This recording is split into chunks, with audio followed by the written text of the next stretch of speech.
તો નમસ્કાર ગુજરાત, આજના તાજા સમાચારની અંદર આપનું સ્વાગત છે। તો દેશ અને દુનિયાના સૌથી મોટા સમાચાર જાણવા માટે વિડીયોને અંત સુધી જોતા રહેજો અને આવા સમાચાર સૌથી પહેલા મેળવવા માટે આ ચેનલને સબસ્ક્રાઇબ કરવાનું ના ભૂલતા। તો મિત્રો, આજના પ્રથમ સમાચાર વિશે વાત કરીએ તો જેની બીક હતી એ જ થયું। ગુજરાતના હવામાનમાં મોટો ખતરનાક પલટો આવી ગયો છે અને હવે તો તમામ ગુજરાતીઓ સાવધાન થઈ જજો, કારણ કે હજુ તો આવનારા માર્ચ મહિનાને લઈને એટલે કે ત્રીજા મહિના માટે પણ અંબાલાલ પટેલે ઘાતક આગાહી કરી દીધી છે। ત્યારે અંબાલાલ પટેલે ચંદ્રગ્રહણને લઈને પણ સૌથી મોટો ધડાકો કર્યો છે અને બીજા નંબરે અત્યારે હાલમાં ગુજરાતમાં કમોસમી વરસાદ શરૂ છે, તેને લઈને પણ હજુ આ રાઉન્ડ પૂરો થયો નથી તેવું અંબાલાલ પટેલે જણાવ્યું છે। તેની વચ્ચે મિત્રો મળતી માહિતી અનુસાર 21 થી 25 તારીખની વચ્ચે ગુજરાત રાજ્યમાં અઢી ભારે કડાકા ભડાકા સાથેના વરસાદો પડ્યા છે, અમુક ભાગોમાં ભારે માવઠા પડ્યા છે। ત્યારે ખતરો હજુ ટળ્યો નથી તેવી માહિતી મળી રહી છે, કારણ કે છેલ્લા 5 દિવસમાં 10 થી વધારે જિલ્લાઓની અંદર કમોસમી માવઠા પડ્યા છે। ત્યારે હજુ આવનારા મહિનાની અંદર એટલે કે માર્ચ મહિનામાં પણ વેસ્ટર્ન ડિસ્ટર્બન્સની અસર ગુજરાતમાં થવાની છે તેવી અંબાલાલે આગાહી કરી છે। 27 ફેબ્રુઆરીથી એક નાનું વેસ્ટર્ન ડિસ્ટર્બન્સ જે છે તે ગુજરાત રાજ્ય પર આવશે, જેના કારણે ફરી એકવાર ગુજરાતના હવામાનમાં પલટો મળશે તેવી માહિતી સામે આવી રહી છે અને આવનારો માર્ચ મહિનામાં પણ ઉપરી વેસ્ટર્ન ડિસ્ટર્બન્સ આવવાની શક્યતા છે। તો ગુજરાતમાં ભલે ઉનાળો શરૂ થયો હોય પણ ઉનાળાની અંદર માવઠા ભયંકર પુષ્કળ પ્રમાણમાં જોવા મળશે આ વર્ષે। ત્યારે આ પલટો ખેડૂતો માટે ચિંતાનું કારણ બની રહ્યો છે, કારણ કે અરવલ્લી જિલ્લામાં તો હાલત અત્યારથી જ ગંભીર બની ગઈ છે। રવિ પાકોની હાલત કફોડી બની ગઈ છે। ઘઉં, ચણા અને બટાકાનું મબલક વાવેતર કરાયું હતું।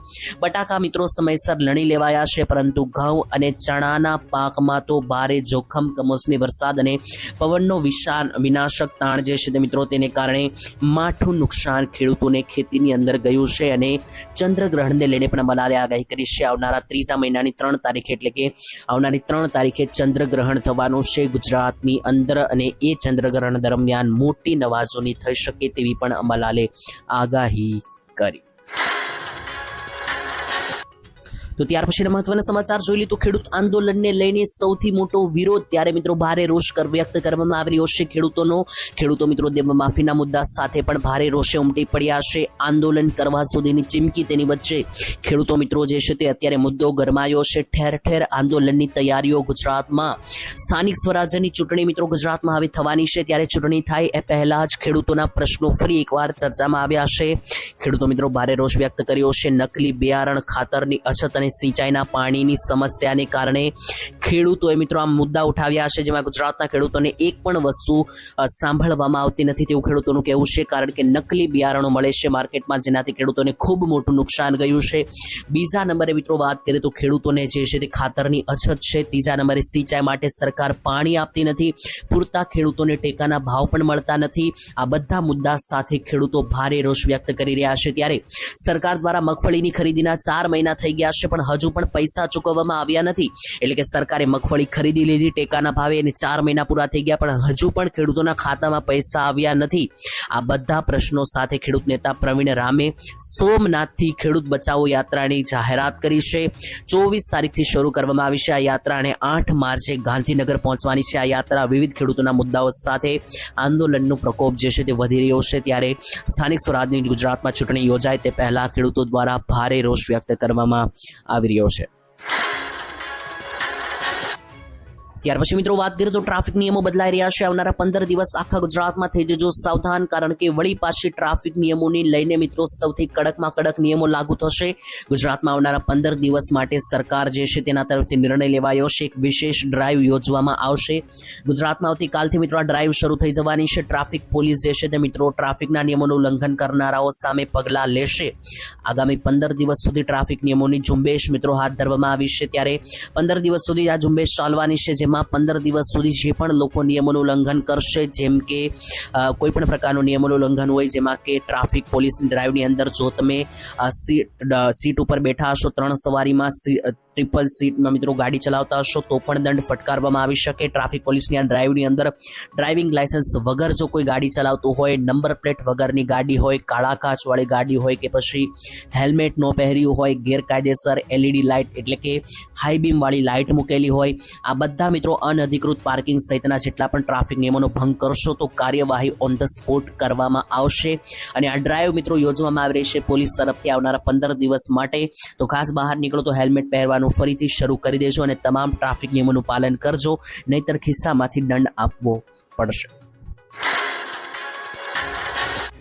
ત્યાર પછીના ખૂબ જ મહત્વના સમાચાર જાણીએ તો ગુજરાતનો વિકાસ રેકોર્ડ તોડ્યો. ત્યારે મિત્રો વાત કરીએ તો ગુજરાતની અંદર ખાસ કરીને જે આંકડાઓ સામે આવ્યા છે તે મુજબ વિકાસના રસ્તે ગુજરાતનો જે છે તે એક રેકોર્ડ બ્રેક આંકડો સામે આવ્યો છે. તેના વિશે મિત્રો વાત કરીએ તો ઘણા બધા લોકોના બે મુદ્દા હોય છે.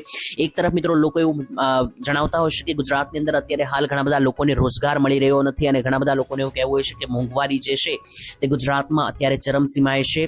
પરંતુ બીજી તરફ એક નવા આંકડા સામે આવ્યા છે. તે મુજબ જોઈએ તો વિકાસની તેજ રફતાર ગુજરાતે પકડી છે. છેલ્લા 13 વર્ષમાં ભવ્ય ટ્રેડ રેકોર્ડ મિત્રો ગુજરાતે બનાવ્યો છે. તેની વચ્ચે વાત કરીએ તો છેલ્લા એક દાયકાથી એટલે કે 10 વર્ષથી ટૂંકા ગાળાની પ્રગતિ નહીં પરંતુ એક મોટા ગાળાની વૃદ્ધિ દર સાથે ગુજરાતે નોંધણી નોંધાવી છે વિકાસની. ત્યારે વર્ષ 2012 થી લઈને 2024 સુધીમાં ગુજરાતના વૃદ્ધિ દર વિશે વાત કરીએ તો ગુજરાતે સરેરાશ 8% વાસ્તવિક આર્થિક વૃદ્ધિ દર બનાવ્યો છે.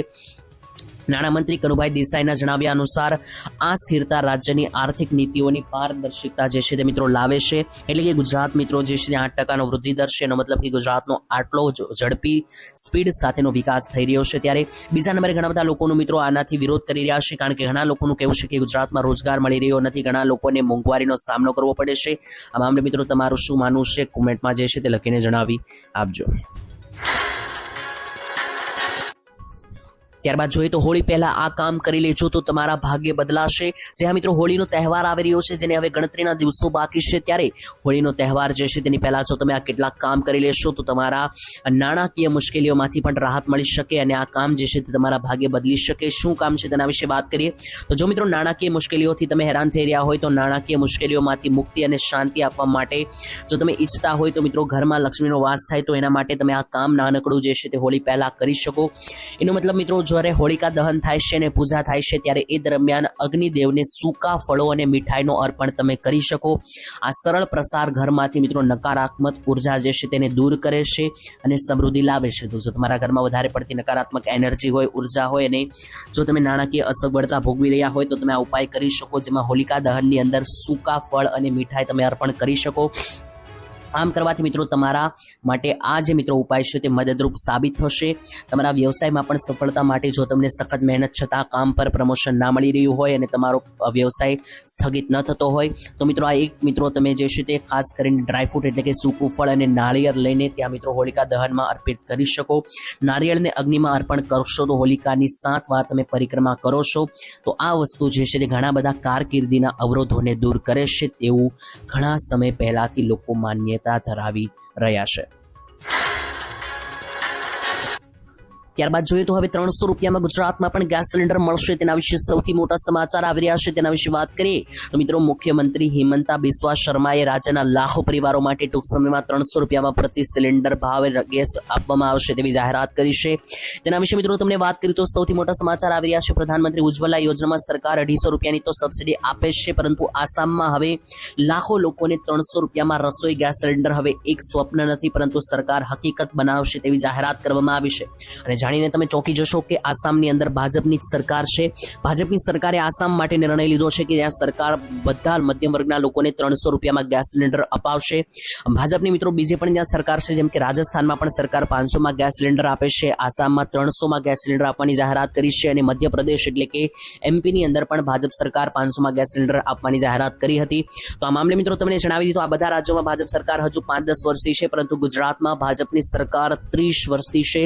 તો ગુજરાતમાં ભાજપની સરકાર 30 વર્ષથી હોવા છતાં પણ ગુજરાતમાં સૌથી મોંઘો ગેસ સિલિન્ડર મળે છે. એટલે કે ભાજપ સરકાર 850 રૂપિયામાં ગેસ સિલિન્ડર ગુજરાતમાં આપે છે અને એની જ ભાજપ સરકાર અન્ય રાજ્યોમાં 300 તો ક્યાંક 500માં આપવાની જાહેરાત કરી છે અને ઘણા લોકોને 500માં ગેસ રાજસ્થાનમાં 2 વર્ષથી મળી પણ રહ્યો છે. તો આ મામલે મિત્રો તમારું શું કહેવું છે? ભાજપની સરકારે બધા રાજ્યોમાં સમાનતા દર્શાવવી જોઈએ કે નહીં અને ગુજરાતમાં પણ 500 કે 300માં ગેસ સિલિન્ડર મહિલાઓને આપવો જોઈએ કે નહીં? તમારો અભિપ્રાય કોમેન્ટમાં લખીને જણાવી દેજો. બજેટમાં અંગે સવાલ પણ પૂછવામાં આવ્યો હતો ત્યારે મિત્રો ભાજપ તરફથી જવાબ આપવામાં આવ્યો હતો કે ગુજરાતમાં પણ 500 રૂપિયામાં ગેસ સિલિન્ડર આપવા ઉપર સરકાર જે છે તે વિચાર કરશે. તો તો ત્યાર પછી સૌથી મોટા સમાચાર આવી રહ્યા છે. હોળી પહેલા મોટી ભેટ 22માં 2000 રૂપિયાના હપ્તાને લઈને સૌથી મોટી જાહેરાત છે, તેના વિશે વાત કરીએ તો પ્રધાનમંત્રી કિસાન સન્માન નિધિ યોજના અંતર્ગત આવનારો હપ્તો હવે 22મો છે. છેલ્લો 21મો હપ્તો જે છે તે ખેડૂતોને 19 નવેમ્બરના રોજ આપવામાં આવ્યો હતો, જેને 3.5 મહિના હવે થઈ ચૂક્યા છે અને હપ્તો જે છે તે 4 મહિનાના ગેપે આવતો હોય છે, આપણે જાણીએ છીએ. તો આવનારો જે 2000 રૂપિયાનો 22મો હપ્તો છે તે હોળી પહેલા આપવાના સૌથી વધારે ચાન્સ બની રહ્યા છે. ત્યારે ખેડૂત મિત્રો, હોળીને માત્ર હવે ગણતરીના દિવસો બાકી રહ્યા છે, તો 2000 રૂપિયાનો હપ્તો તમારો હોળી પહેલા 3 તારીખ પહેલા આવી શકે ખાતામાં. સરકાર મિત્રો છેલ્લા કેટલાક હપ્તાથી તારીખ જાહેર નથી કરતી, સીધો હપ્તો આપતી હોય છે, એટલે તારીખ વિશે મિત્રો રાહ તમે ના જોતા, કારણ કે સીધો હપ્તો હોળી પહેલા પણ તમારા ખાતામાં આવી શકે. અને આ હપ્તો જે છે તે ઘણા બધા લોકોને નથી મળવાનો, કારણ કે 2026થી સરકારે નિર્ણય લીધો છે કે જે ખોટી રીતના યોજનાનો લાભ લઈ રહ્યા છે તેમને હપ્તો નહીં મળે. મિત્રો તમે ખાસ તમારી બધી ચકાસણી કરાવી લેજો, કેવાયસી બેવાયસી બરાબર છે કે નહીં ખાસ એકવાર જોઈ લેજો, કારણ કે થોડી ઘણી પણ ભૂલ હશે તો હપ્તો જે છે તેનાથી વંચિત તમે રહી શકો.